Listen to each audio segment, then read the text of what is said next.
think sales is a life skill. It is a minimum requirement for existence. And ideally, they should teach it in school. Nobody wants to teach you how to sell. I didn't learn this in my sleep. I did not just wake up one day and become a good salesperson, right? So I did a few things and I learned a few things.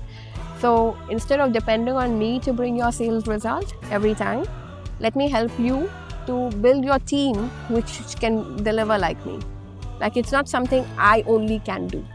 Guess what? Your team can also do. And if you can do it from your team, then you will not need me. On the Be Your Own Boss podcast, we talk about entrepreneurship, we talk about business. And when it comes to business, one of the most important skills, if there was just one skill that you need to learn as an entrepreneur, as a businessman, and that would be sales, right? The most important skill in business is selling, because sales is the lifeline of a business. That's what we're going to talk about today. Ladies and gentlemen, boys and girls, our guest this week is Alifiya Sura, the founder of RoofTop Sales, an organization that helps individuals and corporates improve their selling skills, focusing on growing revenue. And Alifiya is born and raised in Mumbai. She moved to Dubai once she got married, and she runs a company here. So let's hear from Alifiya about her story, her journey. Alifiya, thank you so much for taking our time and joining us here on the Be Your Own Boss podcast. It's a pleasure, Sachin, and it's always lovely to see your inspiring stories. And I think you're flooding the YouTube. Congratulations on the awesome work that you've already achieved. Thank you. And your anniversary that you recently had. So well done on that. And thank you for having me. So Alifiya, let's start with your story with the background of Mumbai. When you started your career in sales pretty early, right? You were 16 when you started selling? So tell us about that. What led you to choose sales as a career at that age, and what was the situation back then? Well, I come from a middle class to average family, and an ambitious parents, with very ambitious parents. So we started our early schooling in a government sort of a school, which was cool and rocking because everybody was equal. But suddenly my ambitious parents thought about putting us into a private school where the other students and other kids in the class were from much more well-to-do families. And suddenly the cost of schooling, from our, our own recreation angle was different, where we used to go earlier, restaurants was very different. We used to eat street food earlier. But now these girls here wanted to go into restaurants and stuff. And for some reason, our pocket money did not change. So we moved from the government school to a private school, but the pocket money remained like the government school. And it just wasn't enough to make ends meet. And there was a point when I said, you know what, I'm not going to justify why I need a second movie in the same month, or why I need a second dinner or restaurant outing with another group of friends from the same class for another. And after a point, I was like, you know what, this is not happening. And I was getting irritated by pleading. And I tried all my sales tricks with my parents. And So at that's one where point, it it was just started. not working. Yeah, and it was just not working. So then I said, you know what, I need to go find someone else who could listen to a little bit of sales technique. And I think sales came that time. And in 1990s, mid-1990s, 2000, 1996, 95, 90, up to 2000 was the time when mobile phones were just launched. Yeah. And SIM cards, India being a marathon of competitor telecos, the mobile phones and SIM cards had just started coming, and nobody wanted to sell them. So I got some little small opportunity and I've grabbed it. Okay. So you were selling SIM cards. I was selling SIM cards when people were buying pagers and earlier, and then the brand new cell phones and the Nokias and the Motorola's and those times we had the Max Touch and the BPL, which is today's Vodafone. Yeah. So they were killing each other and trying to get those expensive, very, very expensive SIM cards in the hand of customers. Yeah. So we managed to get some quick freelance sort of, sell a SIM card and I would get like 25 rupees back then. And my pocket money was 2 rupees per day. Oh, so So one SIM from card you home, sell, you get 25 rupees. yeah, so I'm done for 10 days, and Yeah. I can actually go afford whatever I want in whichever restaurant I want. Yeah. So it was lovely. So all I had to do was sell 2 or 3 extra SIM cards a month, Yeah. and I was the king of the game. Brilliant. And when you started selling, what were the initial challenges? How did you overcome those because you didn't have any experience of selling as such. You got into the job of a salesperson. Well, actually, what happened is what worked for me was that I moved into a private school. So people, at least the parents of my friends were rich. And it was challenging initially, but I figured in a way that, of course, it's a different segment of life. The people where we came from were only barely using pagers back then, right? And not even pagers, more or less. But it's a different segment of a market which would buy a cell phone. And back then, the charges were horrendous. Yeah. And still, the quality was not reliable. Like for every important call, people would prefer a landline. You're like, oh, it's an important call. I'll not take a chance because the network can drop and stuff like that. But it was interesting from a very, I think that today when I understand the world of real sales, the professional world of sales, I understand it was something called as a high ticket selling, where you go and sell to someone which is not in your direct network. But how do you go and sell to a much higher company or a much bigger customer profile? Most of the times we try to make ends meet by selling people who are like us, but that's when you start haggling on profit margins and get haggling on low cost deals and low cost whatever. But can you get to a new segment which is a little higher than your current domain? And then 2 or 3 SIM cards was more than enough. Like, if I was selling pagers back then, I would have to sell like at least 50 to make that same 25 rupees. Yeah. But here it was like 2 or 3 was enough to give me 100 in an extra month, and I was done. This point about the getting into the right environment where you're going above your circle of friends and that environment, right? I think this is very, very important. So in your case, when you stepped up your game and you started moving with people above your your circle, how was that? Like how was that experience for you? Did you face any challenges at that time, like to be accepted? And I think I realized, see, this is the thing about selling, because nobody actually, unfortunately, teaches you anything. And most people who are, hats off to the people who are in sales, really, but most people who learn how to sell are by getting doors shut on their face, by getting thrown out of the door. And there is no like real shortcut. Can someone like just tell me that this is not the right clientele? Like earlier I started with selling to, shopkeepers in my street where we used to live. Initially I was selling to like, to the comfortable audience, like my relatives and stuff. But guess what? They were all in the same income bracket of my family. And obviously nobody was thinking about mobile phones. And then luckily what happened to me was, of course, my parents, my friends and their parents is who I would pitch. Like sometimes we would have play dates and I would tell them that, auntie, uncle, are you like, what do you buy? Why don't you use a phone and mobile and stuff like that? And that was what was working. But then we had a very high-end school, very close to my school. It was like one of the ICSE and the most premium, like, their fees was like another level. And it was one of the most premium schools, which was like next street of my school. Okay. And what I started doing is started making friendships there. And there, not only the parents, but even the children had mobile phones. Like children in the higher grades years and stuff like that, even they had cell phones, like, so that changed the game a lot, because then it was like, all I had to do was after a school, especially when it was a New Year night party, or if there was a certain birthday bash, if I would have needed a new dress or something, or anything like that, then I would go to those areas. And so I think you change your environment, you change your lifestyle a little bit. You understand what where your target clientele is, something like that. Yeah. That's some cliche sort of a way, but can you move out of your current environment and do something different?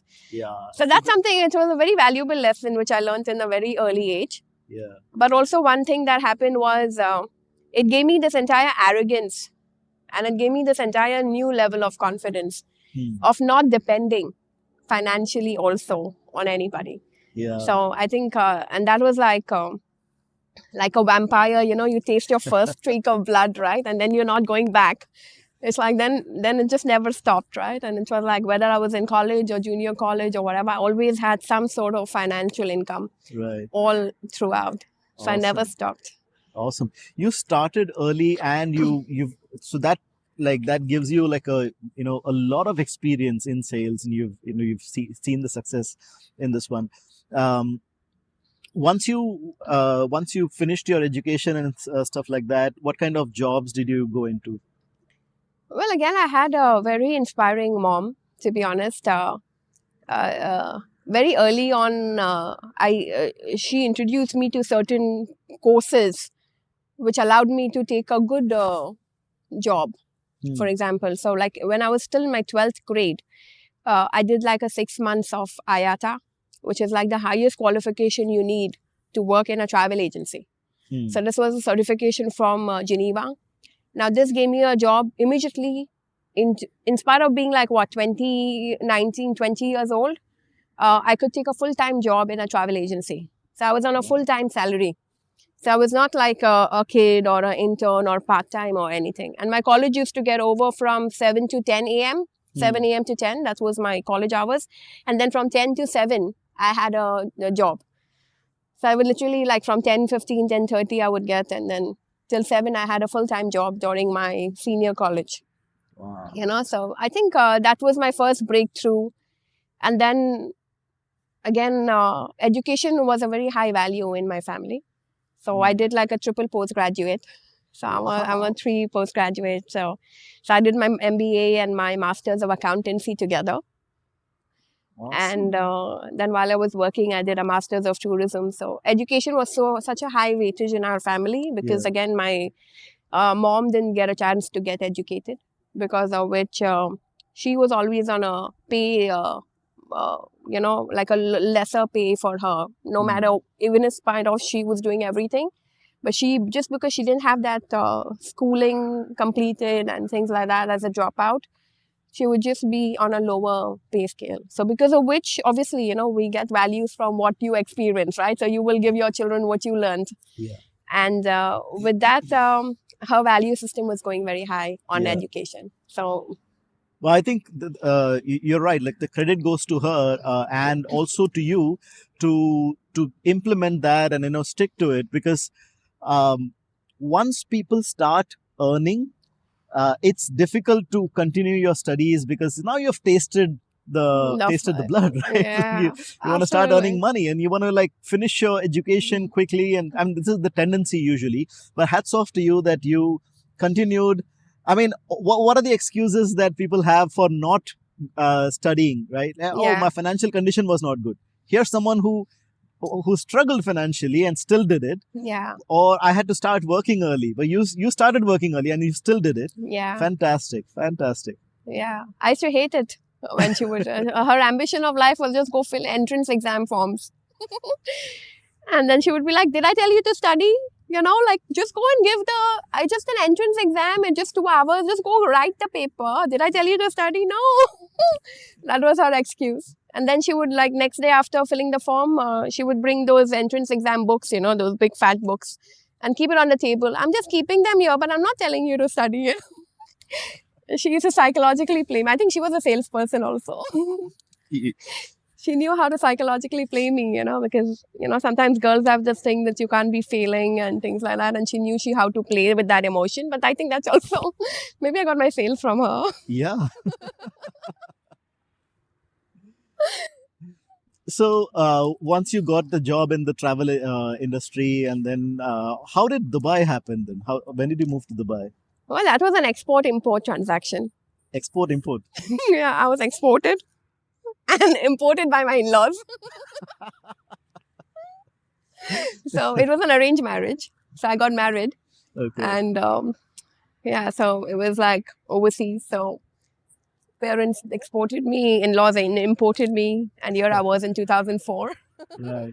And did you ever think when you came to Dubai, or even before that, when you were working in India, did you think that you'll become a businesswoman one day?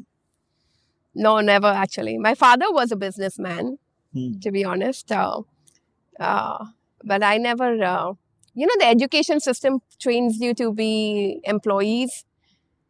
My mom was actually a freelance uh, business woman eventually. She was very, very credible, very powerful woman, to be honest. But yeah, actually, I had both my parents financially not want employment. But I never actually imagined I would. My in-laws are a family business, Hmm. third generation now. So I think maybe I was just surrounded by business, but no, I never imagined, to be very Yeah. honest.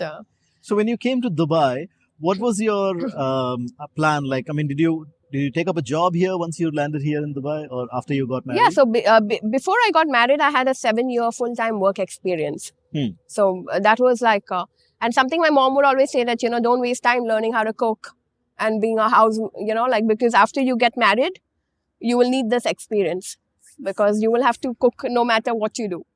Even if you hate it or you don't know at all, you'll still have to figure out a way to cook for the entire family, not only for just yourself. So she would be like, don't waste your time learning to cook. Go take your some work experience. She was very weird, and she was very different from a Muslim family that we had, So from a traditional, she was very different. I think she nurtured my entire, whatever I am today, and a lot of kudos to her. Though I used to hate her. But I had a list in my diary that all the reasons why I'm not supposed to love my mom.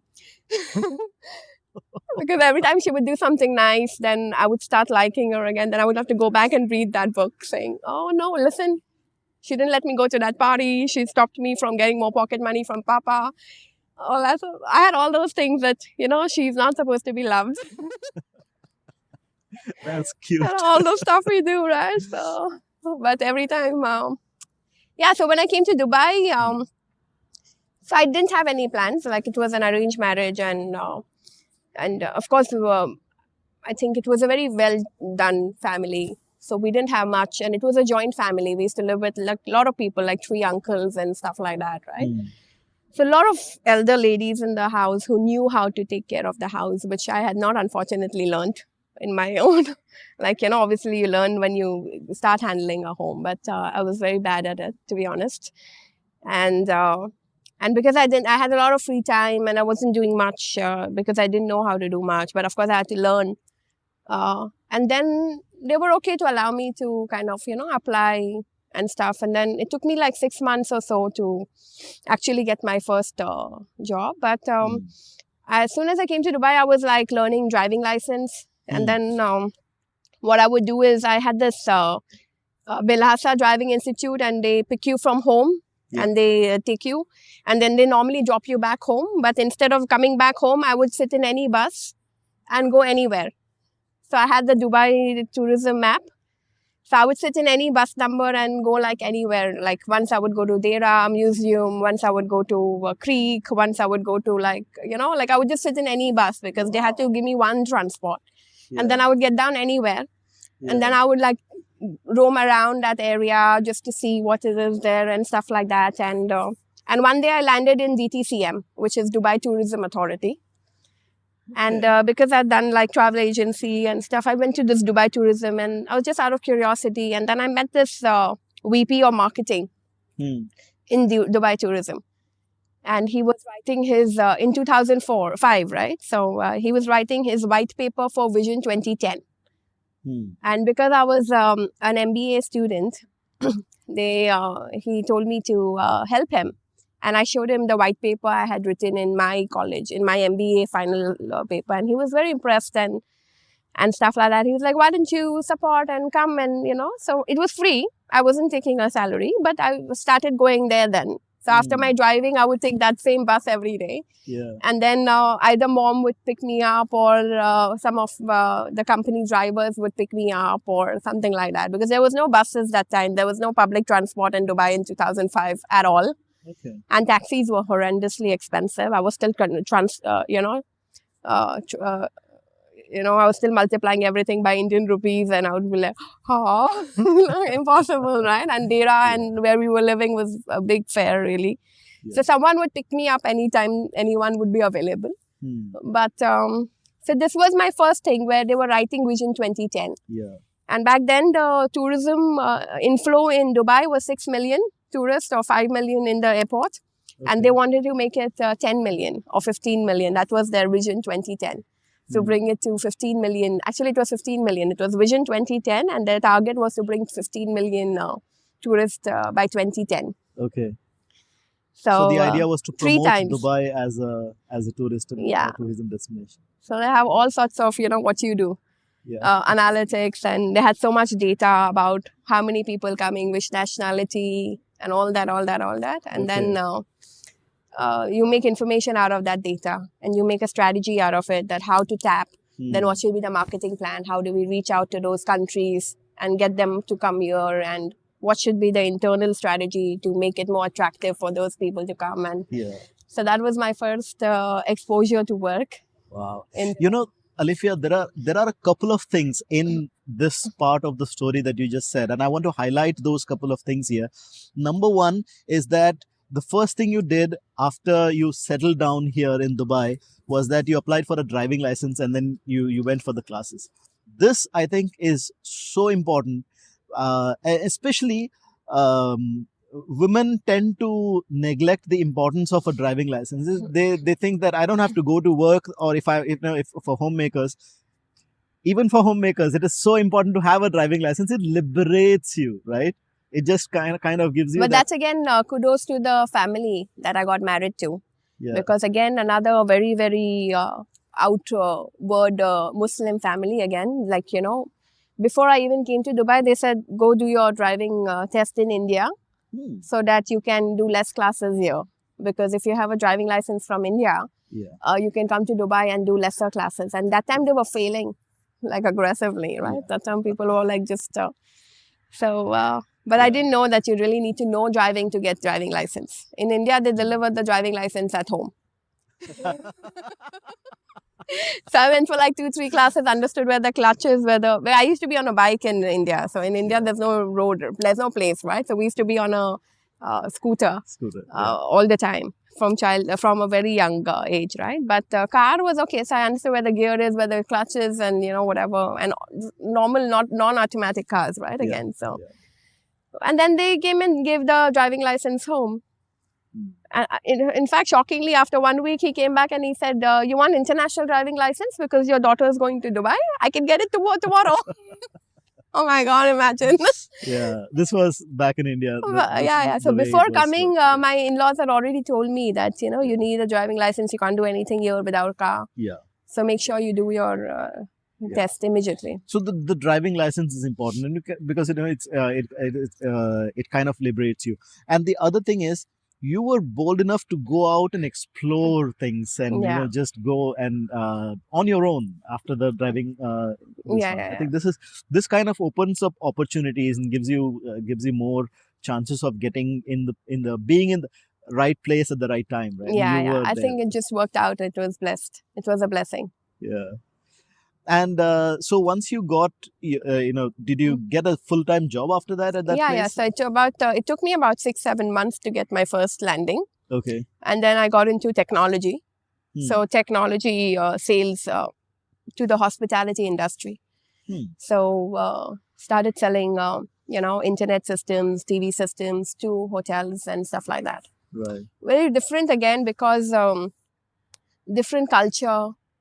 Like all different nationalities in the office, different people, nationalities in the industry, and you don't know anyone at all. So like back in India, what worked was, you have friends, you have their parents, you have Rotary. I used to do different like internships and stuff. So you build some sort of connection.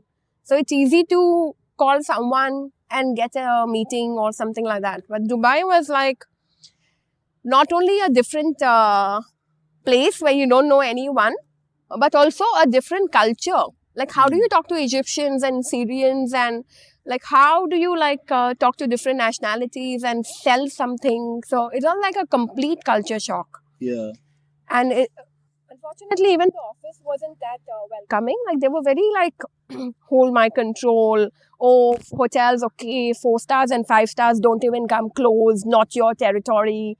Go only to 3 stars and 2 stars. Like like so it was like a weird thing. I literally used to come home crying almost every week once at least, and every month. I used to literally like be in tears when I would come home many times, and my husband would be like, "Why do you need to do it? Just like leave it, like quit. You don't need to really go through that." So it was a tough start, and then I used my Dubai tourism experience. So the Dubai Tourism had a website with all the names of all the hotels on the website. So I started calling the landline because Google Maps wasn't there that time. Today you can get a phone number from Google Maps, right? But that time DTCM website, it was DTCM then. Today is DT. And so I started calling all the individual. I made a list in Excel. I started calling every hotel, every 3-star. I started with, they didn't give me 4 stars and 5 stars. So I started with all the 3 stars, there were about 800, 900 hotels back then. Oh. And then I started calling, do you need it? Do you need it? And I completely did it on the phone. Yeah. Tell us about that, because this is an important part here from a sales perspective. When you were doing cold calling, right? Like, so what were you saying and what was the response and how was your experience at that time? So one thing I hadn't learned was technology. Like I did 3 post-graduations, but was finance, was marketing, was tourism, but no IT.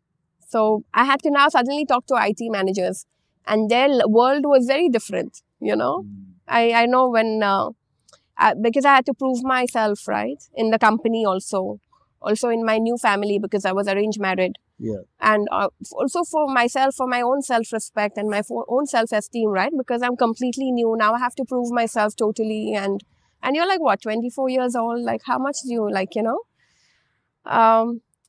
So I set an ambition. I said, I'll break the Jumeirah group. Like, so, like the global hotels was done because Marriott, Hilton, they have global agreements and stuff. I said, local group.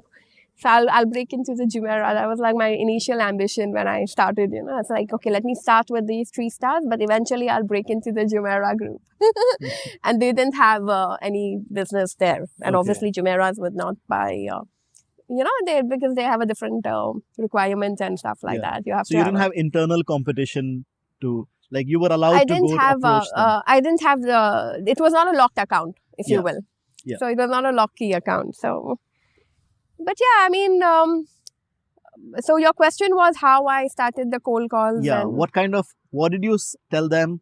What was the response? What would you say? Well, again, this is something which nobody teaches you, unfortunately, and there is no shortcut to learning. So today with rooftop sales, when I work with people and stuff, I think cold calling is a very foundation and a very important thing. What really worked was back in 2004 and today 2023, right? All those people from those 3 stars or whatever that I started talking to, today are SVPs. Because the industry is small and they all grow like how I grew as well, right? So today, all those junior guys who were, someone accepted, someone didn't. And, but you continue persistence and stuff. And then today they become like senior packages and stuff like that. Senior regional, some have gone to US, some have gone to India. But today we have a global connect because of that people that we built back then. But I just started with simple, then most of them would be like, send an email. Then you would send an email. But then I think I would call back after 2 days. Did you see it? Oh, I didn't. Oh, I already have. I don't care. It was like always like that because again, 3 stars don't have so 5 stars have the money, right? To buy a high-end technology. And if my 80% of my market share is a 5-star hotel group as a company, obviously I'm not in the price bracket of a 3-star. Yeah. Right? So it's like selling SIM card to a person who does not even have a pager. So it was like that. But then I persisted and I don't know. I mean, it was tough and most of the times I was getting a lot of no's and I was still getting the lingo of the right technology. I remember the boss who hired me once was holding his head and was like, who did I get on board? Like, she doesn't know what is an IP address. She doesn't know what is Wi-Fi. And I was like, I used to ask those technical guys, what is this and stuff. But it was lovely. I mean, eventually when I got my first breakthrough, and then I got my second, I think it's always the first one which is the most toughest. But once you get your first one, and then you get your second one, and then you think, now nobody can touch you, then You get that confidence. yeah, it's like that blood on the vampires, the blood when it touches the first sale, the second sale, then you're like, and I remember in 2 years I had my salary doubled. In the fourth year, I had my salary again doubled, like not double fully, 80% high. Yeah. So, and I had learned this beautiful art of throwing in your resignation and throwing 2 other offers on the table, and it used to work like wonders, So I think that was another negotiation skill and stuff. It was like, okay, it was brilliant. Negotiate your salary hikes. Yeah, so I think I grew also very fast, and suddenly it was amazing. And while working at these jobs and this, when did the idea of becoming your own boss, being an entrepreneur, come about, and how did that happen? See, there's a lot of male dynamics and a lot of male politics that continue happening in the industry. Again, second thing is that as a female, I continued working forever. Like because I have such a supportive family as well, like in-laws and stuff also. And we lived in a joint family always, right? So I never had to take a sabbatical or anything when I had my babies and things like that. So I could continue, and touch wood for that, not everyone get that opportunity, in a way. But again, I don't think I would be much value at home. But so what happened really is after a growing part, and as you keep climbing the ladder, the triangle starts getting narrower at the top. So then there is lesser positions and there is many people. But when you're starting off, the foundation is very broad in the bottom, right? So there's many positions, there's more opportunity, there's more this thing. One good thing I did, I think I'm very blessed, is I didn't stick to that same industry. I shifted, and I bravely shifted. Like this technology that was going into hospitality was one, but then I moved into a system integration next, because the construction boom started around 2009. When you move into system integration, now you don't put only those 2 systems that you put. Like normally we were only putting like data, Wi-Fi, network, cable switching, that sort of a thing, right? HP, Cisco, these were the products we were working. But when you get into system integration, you started putting cameras, we started putting room controls, HVAC, a lot more solutions. And the next position I moved was an audiovisual company, which was into ballrooms and signage and LEDs and, like audio systems and the restaurants and, those big giants and stuff like that. So this actually widened my knowledge base because now I was selling a lot more things, So when I started selling much more things into that same vertical, and then, of course, I added a few verticals like retail, I added malls, I added some, residential, who cares, right? So everything was getting added. But of course, my strongest connections were hospitality always. And some of the owning companies. And Middle East works very differently than the world. Like what normally works elsewhere will not work here. There's a lot of Habibi business. There's a lot of relationships. I think everywhere you need relationships. But there's a little bit of a tweak in the way we get closures here.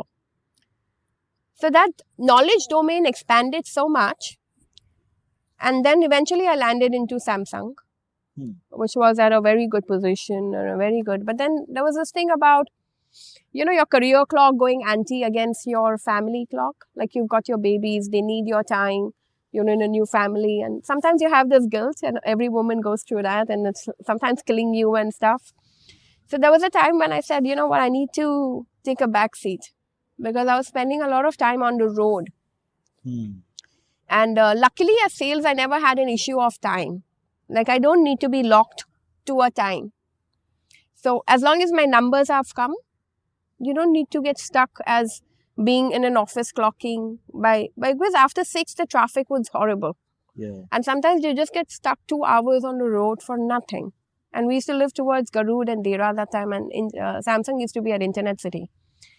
But being a Korean giant, they used to have more of that clock time sort of a mentality, which was never there in my Japanese or my earlier companies and stuff. But after being there for a while, I think I had this thing of losing a lot of extra time on the road, just coming back home, you know. And so mornings were okay because I would be in the office by 7:30. But leaving time would be difficult because, you know, I would get stuck and I would get stuck like late coming back home. So that was something that was kicking me all the time. And then there was this male politics, a little bit of that and stuff like that. And when you're doing well, then you're like, you know, who cares? And so that's the time when I decided, let me take a back seat. Maybe I should find something which is closer to home.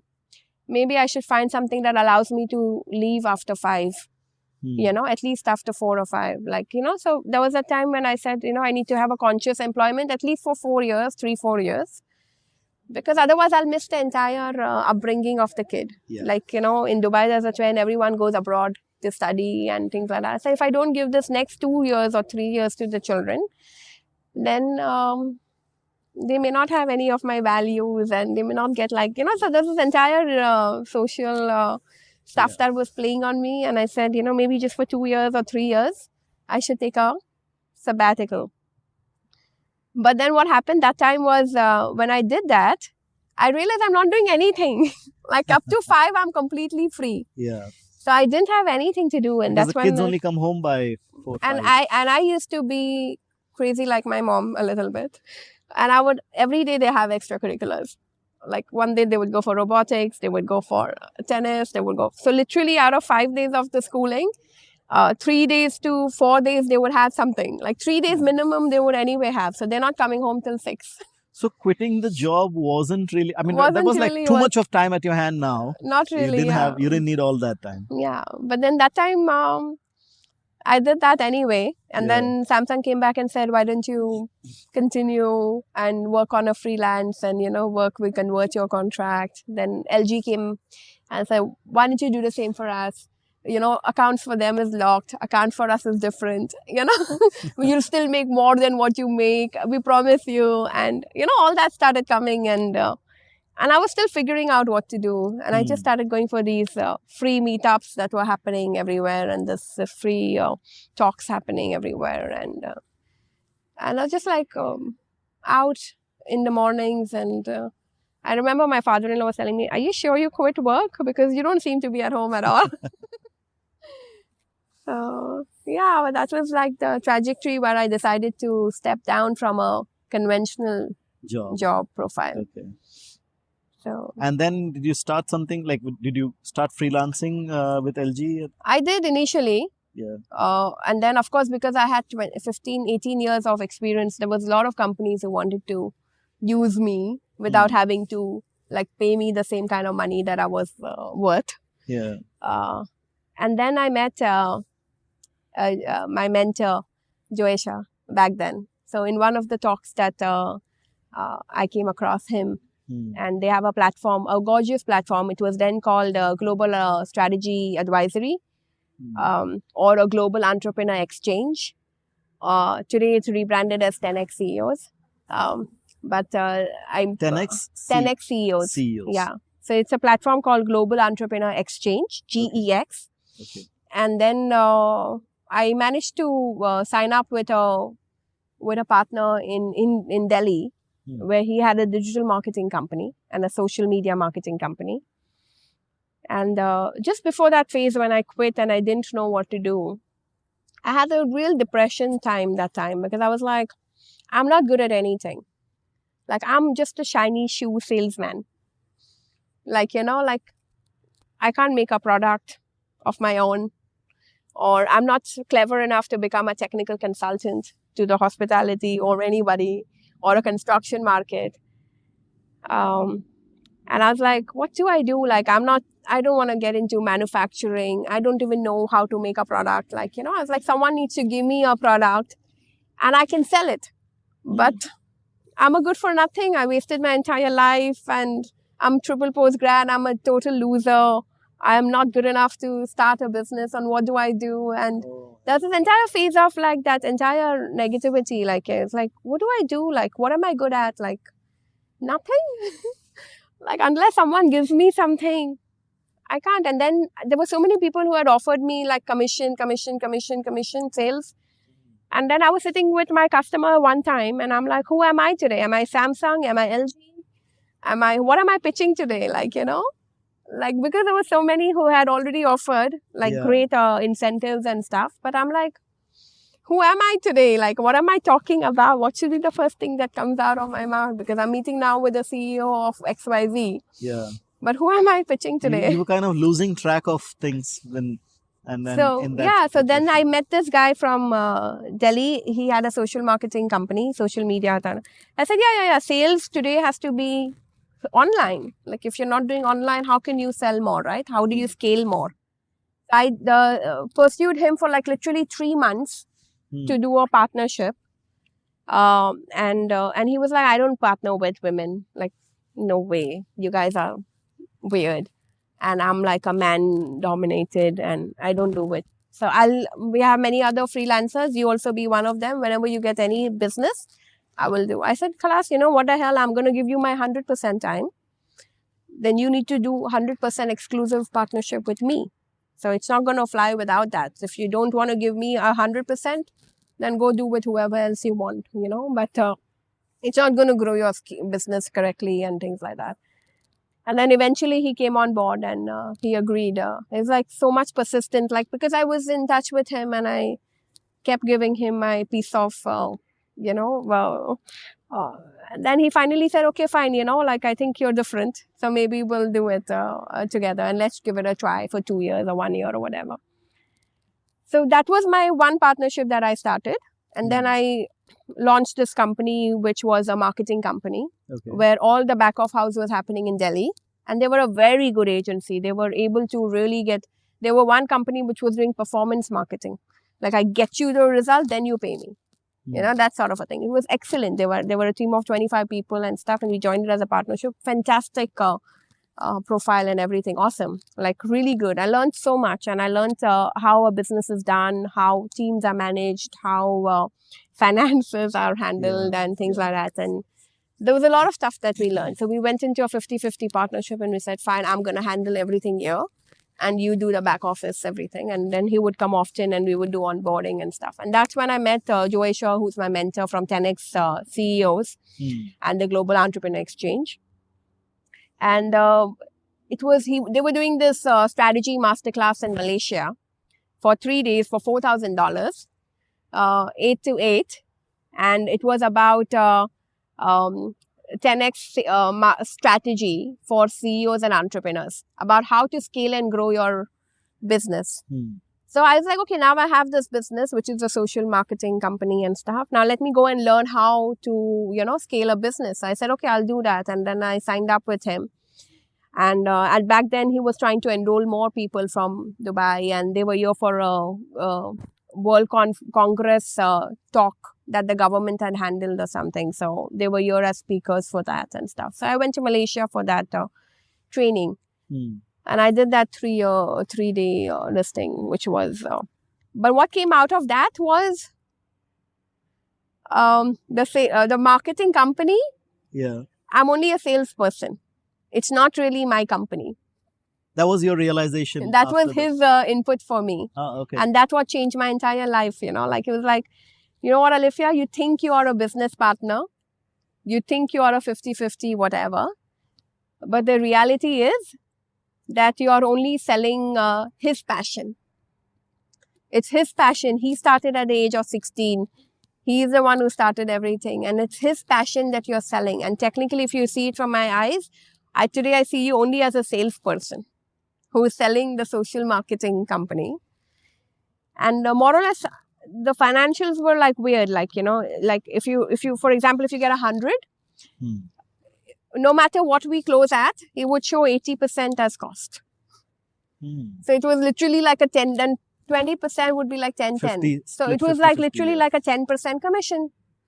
So it was like purely a commission deal and you don't have any control on the cost. And so it's like you're not really doing a business, you know. He's tricked you into or whatever. But even if you enjoy it, great. But in other words, you're a salesperson. So I'm like, what? And then I'd met even, Samir, our common friend, right, GP. And then he was like, I was like figuring out what to do because, again, that phase of what can I do as a business and no need, I'm not good at anything. And then it was just this thing. And then he mentioned to me once that, your entire face lights up when you're talking about how you manage customers or how you manage converted your a no client to a yes. And for some reason, when we were talking and stuff, he would be like, your entire body language changes when you're discussing sales. Yeah. So why don't you launch your own product of sales? By the way, we have to tell the audience who Samir is. Samir GP is a life coach. We call him Mr. Awesome because he used to run a show called Awesome Walkers, and we will have Samir GP on the Be Your Own Boss podcast one day, very soon. But Samir GP, this is the magic that he does, right? He talks to people and he gets the best out of you. He makes you realize who you are. And so I think Joisha and Samir were the two people that transformed what I ended up making out of myself. So these were the, like you say, you need that, the catalyst. Yeah. To shift your curve, right? So Samir gave me that idea that, something changes in your energy when you're talking about like sales. And then he, like you said, he's a life coach, right? And he said, there are so many life coaches like me. And our biggest headache is to get people as clients. So, and then there's always this discussion where like, can you help me get clients? Can you but at the end of the day, if it's your passion, you can sell it best. Nobody can normally just sell your passion. Like, you're passionate about this, you're going to onboard people easily like this. But sometimes people hire salespeople to sell their passion. And then they wonder why the salesperson is not performing. Yeah. And then most business owners have hired salespeople and salespeople are not delivering what they think they should be delivering. And then guess what? They are paying them salaries, they're paying them incentives, everything, but their conversions are very low. Most times business owners are not taking money for themselves enough home. Yep. But they're paying everyone salaries. That's the and reality. Then before you know it, 6 months, 8 months, then they fire that guy but guess what? 6-8 months of salary gone and no result. And he just lost that 6-8 months of salary, which was taken away from his own family and given to someone. So there's this little equation of how it needs to get done right to get the maximum benefit out of the salespeople that you're hiring, get them to perform. But that does not mean that you hire a salesperson and you can switch off completely. And you think it doesn't work that way. Because that passion to transpire from you to the sales guy, it needs a certain steps and it needs a certain science and it needs hand holding and it needs that, convincing. And because what you have convinced yourself, he's not yet fully convinced. So first you need to sell to your internal team. Then he can automatically sell to his customers. So this is the thing that most people miss out, because of which you end up hiring salespeople and then they don't train them as well. And then money is just wasted fully. So it's also very stressful for the sales guy. It's more stressful for the sales. I want to say this actually. I want to say this twice. But it's more stressful for the sales guy who's not performing than it is for the business owner who's paying him salaries. Yeah. Because that guy, he takes that stress home and he becomes the bad guy at home. Every time we miss our targets, we are bad people at home. We are talking badly to our kids, to our parents, to our spouse, to the people that we love most is where we remove the grunt of a bad sales day. Yeah. Because those results kind of define us as a person. So if you're like, if you're not performing, you're not performing, and that kind of, helps. It kind of doesn't help with the self-confidence. So that's why I always tell business owners and sales bosses and stuff like that don't make our life more tough. You've got to help us out to perform better. You've probably not given me the right tools which will help me to deliver what you need and what I need to go home happy. So just asking people number, it doesn't work that way. There's certain Yeah. steps that you need to, so change your KPIs to include those smaller steps, which will make this entire thing more fun. Because guess what? Who's more happiest when he closes the deal? Not you. The guy who closed the deal, he's happier than even you. Yeah. So can you bring that smile kick to his that face? you get out of closing a deal in sales, nothing can compare to that, right? Yeah. And that Because the happiness. guy on the top sometimes is like, oh, bad margin. But this guy is like, I closed. Yeah. So it's very important to make sales fun. So as rooftop sales, our mandate is sales is fun, is a fun game. Let's play to win. Nice. So that's what we try to do. So it's more about bringing those smiles to those passionate guys. And guess what? When you've closed a 3-star hotel, you never want to go back to that. You only want to close a 5-star after. And you want to close 3 stars anyway, but it has to be a strategy where 3 stars automatically fall in, and then your 5 stars are coming, and then you want to get to your 7 stars after. So that's how it works. Right. So when once you started rooftop sales, tell us about that process, like of establishing rooftop sales as an organization. So that's something I got from the strategy masterclass. Because what he really explained to me was, that you're not good at anything. That's one thing I got out of this. That he said that I'm from this discussion from these two most important people in my life. What I identified is that sales is the toughest thing for most people in the world. And when you're just doing it naturally, then you go back and you're like. But then he said your real product is your time. That's what you're going to charge for. So you're not going to just take commissions or whatever. But if someone wants to represent your product and give you a commission, then all you got to do is charge them for time. Because then you will spend that time to bring that result. And that's what it is. So that changed my entire game. So then after that, it was all about, yeah, fine, you want commissions, great. I will position your product, cool. But then it's going to charge you a retainer. And then it can come with commissions, no problem. So was that the business model of rooftop sales? That was my first business model. Okay. And then it evolved again. Because what started happening is I'm still the person who's going to customers and selling, right? But then what I realized, out of my further, like they say, when you start a new business, it takes time to nurture it, and you figure out what's the real monetization plan that comes out of it. So, and it evolves. And it evolves all the time also. So then I changed it to a little bit different. Yeah. Where I said I'll engage. I didn't learn this in my sleep. I learned it with rubbing my shoes on the road and like breaking so many heels in construction sites. Like I did not like just wake up one day and become a good salesperson, right? So I did a few things and I learned a few things.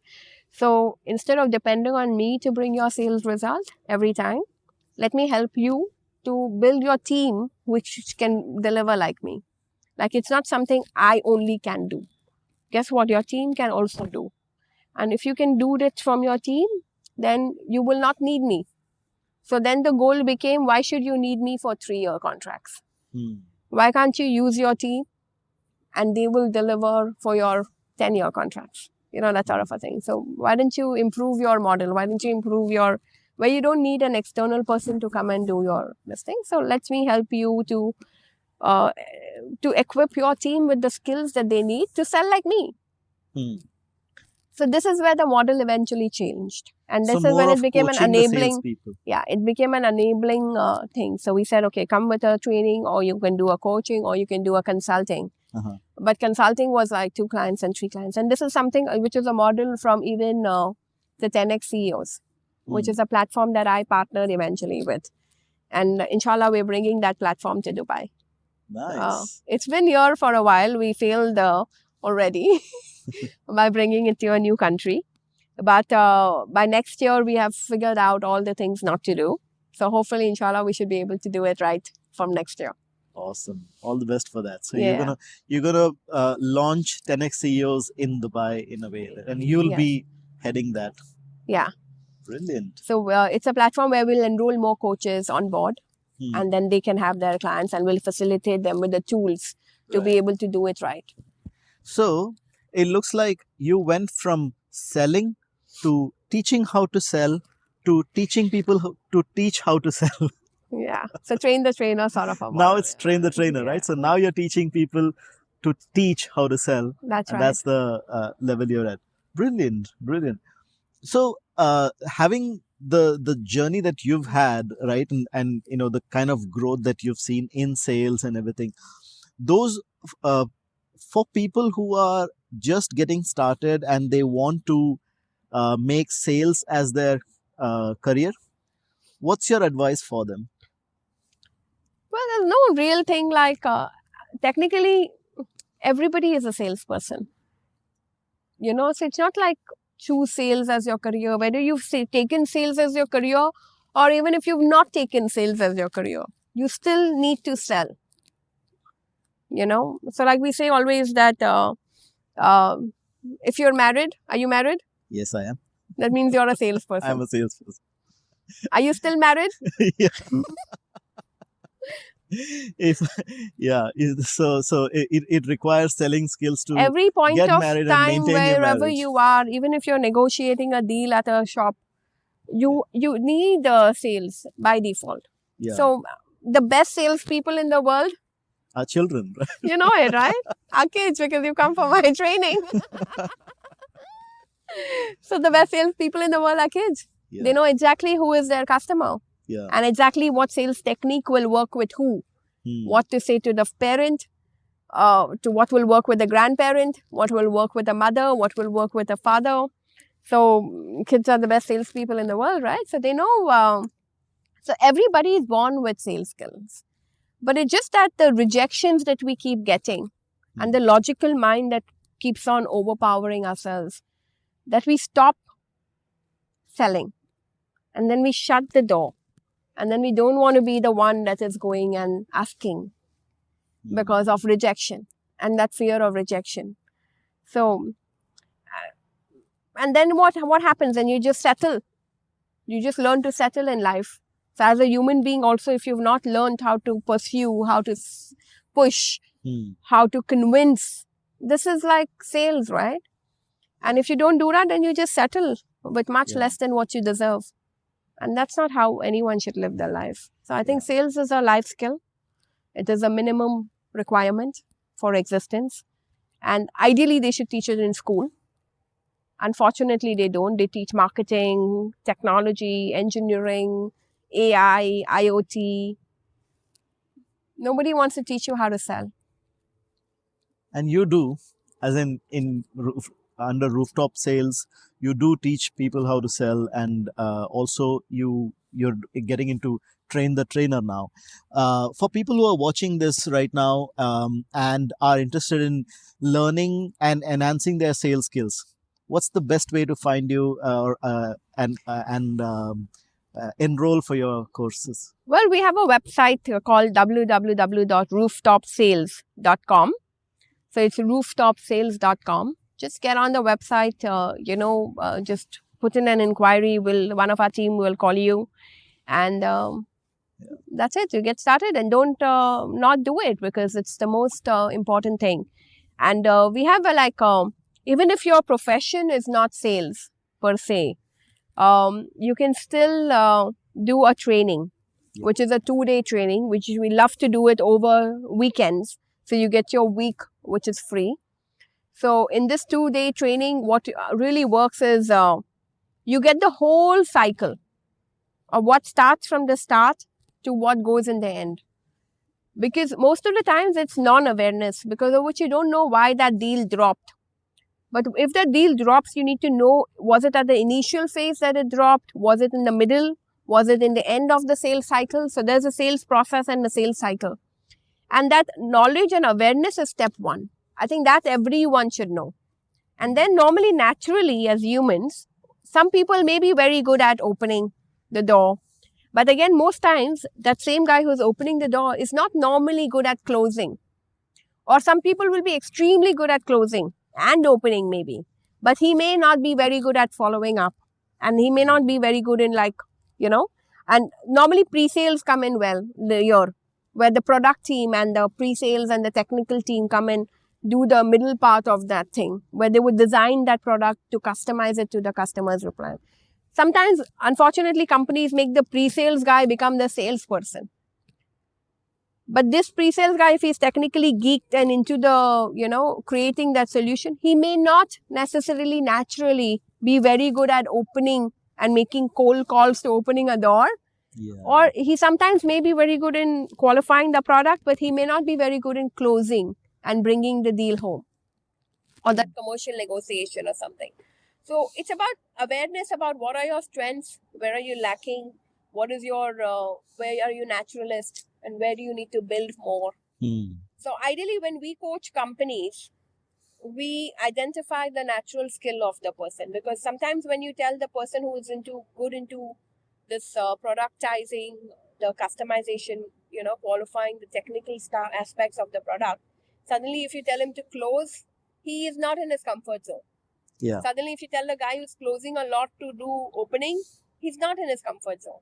And that's the reason why energy drops. So either you can train them to improve these two angles, or you can have different people at different segments of the cycle. So this is something, when I do this in the first 3 months, we see results. So immediately within the first 2-3 months, everyone sees results. And the biggest achievement is everyone is happy. Yeah. Because the people who are doing whatever they're doing, they're enjoying what they are doing. Yeah.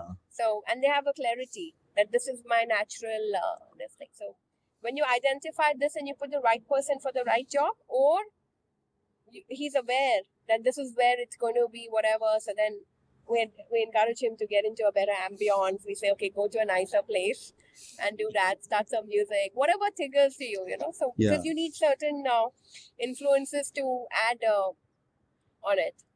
And I think that this is a very important part of people management, right? Like you put the right person at the right place, and then he or she will perform. There is, everybody wants to be at their best, right? True. Yeah. So, and I think this is a point where entrepreneurs, business owners, and leaders in corporations, you should pay attention to this part here, the sales cycle and the different roles that a person needs to play in the sales cycle, and put the right person at the right place. Don't expect a fish to climb a tree. You can't compete in yeah. So Alifiya, looking at your experience as a businesswoman versus your experience as a salaried person when you were working in a job earlier, right? What do you think is the difference? What is it about being a businesswoman that you like? I think honestly, being a business woman is a lot of responsibility. I think it's so much easier to be an employee because you just don't do the finance. So one thing that happened was as a businesswoman, see, my natural passion is sales, right? And that's what really gives me a high. But as a business woman, then you have to do finance. You've got to do sales, but you also have to deliver the product. So there was a time when I realized that I just like to onboard clients on my rooftop sales, but then I don't want to do the training, if you will. And then after doing like from 2025, there was a point when I said, if I do even one more, I will suicide tomorrow. I said, I'm not the training material. I'm not a trainer, but of course people love to learn. And most of our programs are so so engaging. And so what I did is I don't do theory at all. It's completely practical, working on your number, working on your pitch, working on your this thing. And that coaching becomes fun. And, it becomes more engaging and, like that. But I'm trainings, I reduced now to 4 in a year, once a quarter. That's it. Maybe once in the start of the year to do your blueprint for the year. You want to do your blueprint for the year, sales targeting and what's your number and what's your game plan, what's your sales blueprint for the year. That's a very, very it's a brilliant workshop that happens because it gives you this entire clarity. And we reduce the trainings now. Earlier, there was a time when we used to do trainings almost 2 times or 3 times in a month. But now we reduced it to like 4 times in a year as a class, and the training is more of a platform where anyone who doesn't necessarily need coaching, anyone who just wants to understand what's the sales process, anyone who just wants to understand the foundation of sales, like you have to understand what is from A to Z. You need to know all the alphabets of from A to Z. Yeah. Once you just know it all, then you can have appreciation of where you are, and now you know what you need to do to not let it drop. Some sort of consciousness will come through. Yeah. Because now you're aware of the A to Z. If Yeah. you just don't know which are the alphabets you're missing, then you don't know why your sale is dropping or Yeah. why your conversion rates are low. Yeah. So this is something that we did. But business is a lot more commitment. It's a lot more. I always it's a lot. I was clocking in 16 hours. I've never done that in my employment. I may have done it like till 12 hours, maybe 12 to 14. But when I started rooftop sales, we were literally clocking in 16 to 18 hours a day. I set up a porter cabin in my house, in my villa, because it was crazy during COVID, and we were doing trainings in the evenings because that's the time people were liking it. And I had to keep my husband out of my room, and my kids were not allowed to come to me after their school. Like, what am I doing? So they come back from school and they want to meet Mama. No, I'm doing a training. Stay out, quiet. Don't even breathe. It was like crazy, So then I set up a porter cabin in my house, a construction cabin. I said, okay, this is my office and this is my base. It's been lovely because, of course, when you're starting, you're creating programs, you're creating courses, you're creating everything. You're still figuring out. I think I did my website 3 times. The social media, setting it up, Google, everything you're doing, like your CRM, you're setting up. And you don't even know what is right, what is wrong. Nobody teaches us all this, right? So you try, you're haggling, and then it's working, it's not working, and then you're changing another one. At one time, I had 3 CRMs up ongoing at the same time. So it was a lot of work, and it's a lot of commitment, and alone again, right? So I was, at some point, I was always looking for like a COO material, like, operations head who would take care of that mundane, repetitive operations, which is extremely key. Because one thing I learned was you need sales at the start of a new business, if you will. But after that, you need systems to really allow you to scale. So I think as businesses, we need sales in the starting. But after that, if you have systems in place, if you have right processes in place, then it's easy to scale more. Because at the end of the day, you will onboard, but if you don't have the right system and the structure to be able to deliver that volume that's coming, you're going to have unhappy customers and you're going to drop the ball. So this is the thing that I actually learned from the 10x CEOs platform, because their structure for operations and that entire the 10 pillars that they focus and work on is brilliant. So it just figured out so much things, and coming as an employee where you were only doing one department, guess what? The company has 7 departments or 10 departments. Yeah. But we don't even know anything. You're the receptionist, you're the finance, you're the delivery man, you're the logistics man, you're the procurement man, you're like everything, and you're also the trainer and the coach, and oh my God, it was tough.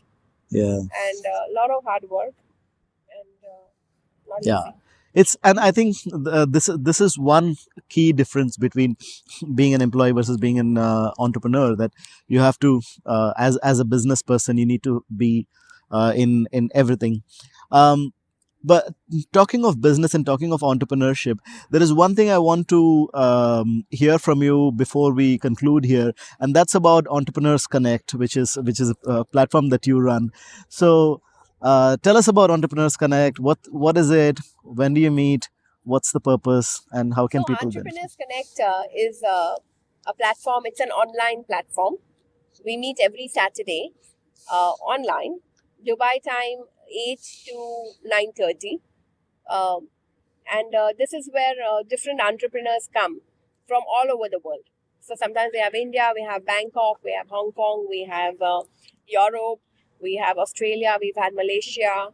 So different people from different, of course, a lot of Middle East, Saudi, Qatar, UAE, a lot of India, from Delhi, different parts of India and stuff. So technically, why this platform was born was because during COVID, in 2020, Mm-hmm. everybody was complaining. Everybody was like, no money, no orders, no customers, no whatever. So I had clients that time with rooftop sales.